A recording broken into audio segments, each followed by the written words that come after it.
News 10 में आप सबों का स्वागत है। उनको लगा कि ये सब मर चुके हैं, तो उनका एक जो पाकिस्तानी जो कमांडर था उसने अपने जवानों को आदेश दिया कि इनको रीचेक करो, इनमें से कोई जिंदा तो नहीं है। तो उनके पाकिस्तान के 2 सैनिक आए, आकर के हमारे जवानों के शरीर के अंदर गोलियां दागने लगे। तो मैं बेहोश था, लेकिन इतना बेहोश नहीं था कि उनको सुन ना सकूं या देख ना सकूं। तो जो मेरे सामने वाले साथी को जो सीने में आकर 4-4, 5-5 जो राउंड के ब्रस्ट मारे, डेड बॉडी ऐसे उछलती थी ऊपर की तरफ, सामने वाले को मारा, बगल वाले को मारा, मैं भी इस तरह से ऐसे पड़ा हुआ था। उसने फर्स्ट में यहाँ पर ब्रस्ट मारा, फिर मेरे पैर में 2 जगह पे मारा।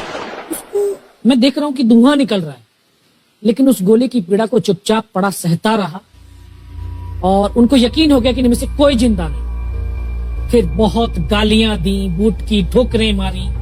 फिर काफी देर के बाद में उनका जो कमांडर था उसने बोला कि इनके वेपन उठा लो, और नीचे जो हिंदुस्तान का पोस्ट है उसके ऊपर दूसरे जो उनके साथी थे उनको सूचना दिया, उसके ऊपर कब्जा हमला कर दो। फिर ये आवाज भी सुनी तो मुझे लगा कि यार आज तो मेरी पूरी टीम खत्म हो जाएगी। तब ऊपर वाले से एक ही प्रार्थना करी कि मुझे इतने जिंदा रख दे कि मैं अपने साथियों तक सूचना दे सकूं और उनको बचा सकूं। और ये सत्य है कि अगर निस्वार्थ भाव और सच्ची श्रद्धा से उस परम पिता परमेश्वर को याद करते हैं तो शक्ति जरूर साथ देती है। दोबारा से उसके साथी आए, पाकिस्तान के सैनिक आए और हमारे जवानों के शरीर के अंदर गोलियां दागने लगे। उन्होंने फिर उसी रोटेशन से गोली मारी, फिर भी मेरी बाजू में, पैर में गोली मारी। और तब तक एक विश्वास भी मैंने पैदा कर लिया था कि अगर इसने सर और सीने में गोली नहीं मारी, चाहे मेरा हाथ पैर दोनों ही काट करके ले जाए, मैं उफ तक नहीं करूंगा और मैं जिंदा रहूंगा। मैं उस विश्वास की बदौलत आज आपके सम्मुख भी बैठा हूं। उसने आकर के दोबारा से गोली मारी, पर जब 1 कदम आगे गया तो उसने राइफल मेरी सीने की तरफ तानी। तब मुझे लगा यार अब नहीं बचूंगा। लेकिन कहते हैं कि जाको राखे साइयां मार सके ना कोई। और ये इस देश को हम भारत माँ बोलते हैं। जब तो बच्चे थे एहसास नहीं था, आज पता चलता है इसको माँ क्यों बोलते हैं। क्योंकि ये भारत माँ जैसा दायित्व और कर्तव्य का निर्वाह भी करती है। ये अपने बेटों की वीरता, शौर्य और पराक्रम को कभी दफन नहीं होने देती है। वाह क्या बात। तो शायद इस माँ भारती ने मुझे चुना होगा कि उसके बेटों ने जो शौर्य, वीरता और पराक्रम दिखाया उसको दुनिया तक पहुंचा सकूं। जब उसने गोली चलाई तो यहाँ पर पर्स में 5-5 रुपए के कुछ सिक्के भी थे। जब गोली जाकर के सिक्कों पे टकराई तो मुझे भी आभास हुआ कि तो मर गया हूं। पाकिस्तान का दूसरा सैनिक आया, उसने आकर के मेरा AK-47 उठाया और वापस मुड़ा तो उसका पैर मेरे पैर से टकराया हो। तब मुझे लगा कि यार मैं तो जिंदा हूं। तब मेरे पास एक हैंड ग्रेनेड था, मैंने उसको पिन निकाली और उसको ऊपर ऐसे फेंका तो कोट के अंदर हुड लगे हुए, हुड के अंदर वो गिरा जी। मुझे तुरंत पीछे की तरफ मुड़ के देखा, पीछे तो कोई मूवमेंट था नहीं। तो जब तक वो ग्रेनेड को निकाल पाता ग्रेनेड फट गया, यहाँ से उसका पूरा सर उड़ा और वो हमारे ऊपर आकर के गिरा। जो पाकिस्तान के दूसरे सैनिक थे उनमें खलबली मची कि इनमें से कोई जिंदा है। कुछ बोले जिंदा नहीं, नीचे से रिइंफोर्समेंट आ गई है। तो उनमें खलबली मची। मेरा पास वही एक मौका था, मैंने दोनों हाथों से उसकी राइफल को उठाने की कोशिश करी। ये हाथ हिला नहीं, एक हाथ से राइफल उठाई, वहां से ब्रस्ट फायरिंग की है। 4-5 पाकिस्तानी सैनिकों को मौत की नींद सुला दी। फिर बाएं हाथ से पलटा खाया, दूसरे पत्थर से 3-4 जगह से फायरिंग किया।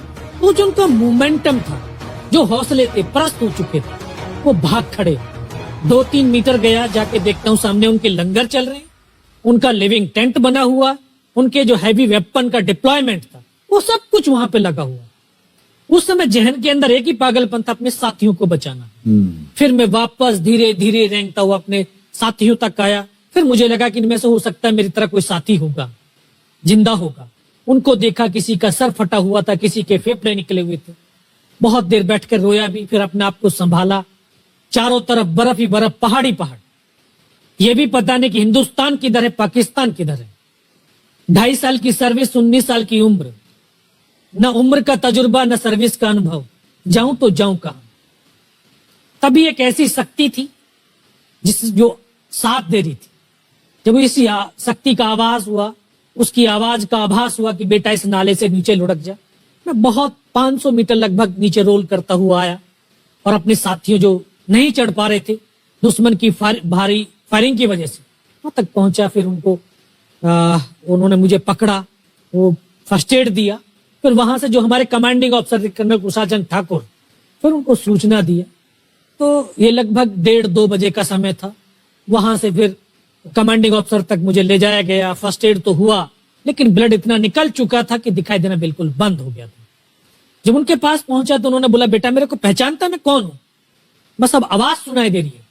बोला, मैं तेरा commanding officer colonel Kushal Chand Thakur. मैं, जय हिंद साहब, बहुत तेज सर्दी लग रही है। तो उनका जो लिविंग टेंट था उसमें के अंदर लेटाया, 3-4 स्टॉप जलवाए, थोड़ी सी गर्मी महसूस हुई। मैं, साहब थोड़ा सा पानी पिला दो। बोला, ठीक है पानी पिलाते हैं। तभी डॉक्टर साहब आए गए, उन्होंने ग्लूकोज की बोतल पिलाई, थोड़ी सी एनर्जी महसूस हुई। उन्होंने बोला, बेटा कुछ बता सकता हूं? मैं कहा, सब बता सकते हैं।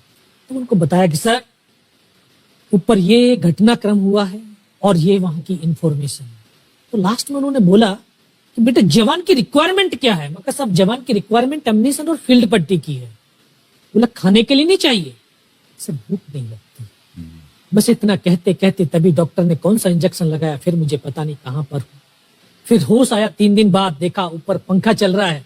पता चला कि 92 बेस हॉस्पिटल श्रीनगर, और वहीं से मुझे बेस हॉस्पिटल दिल्ली रेफर कर दिया और 16 महीने तक उस हॉस्पिटल में मैं रहा। 16 महीने तक आपका इलाज चलता रहा? जी।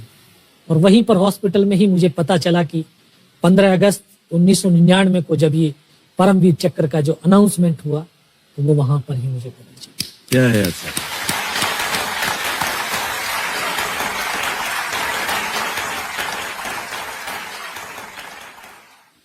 सर हमको यकीन नहीं होता कि कोई भी इंसान जब ऐसी परिस्थितियों से गुजरता है तो उसका बयान कैसे कर सकता है, लेकिन ये आपने अपनी बहादुरी का एक परचम जो है वो फैला दिया है। 15-15 गोलियां आपने खाई हुई अपने शरीर में, और सोच रहे हैं आप केवल देश के बारे में, सर देशभक्ति के बारे में। सैनिक के लिए सैनिक इंपॉर्टेंट नहीं है, उसका राष्ट्र इंपॉर्टेंट है। वो रहे ना रहे, लेकिन उसका राष्ट्र रहना चाहिए। क्या बात है, वाह वाह। न केवल आपने इतना बड़ा योगदान दिया, बल्कि आपके जैसे कह रहे थे कि आपके बहुत से अच्छे मित्र जो थे, जो आपके साथ टीम में थे, वो भी शहीद हो गए।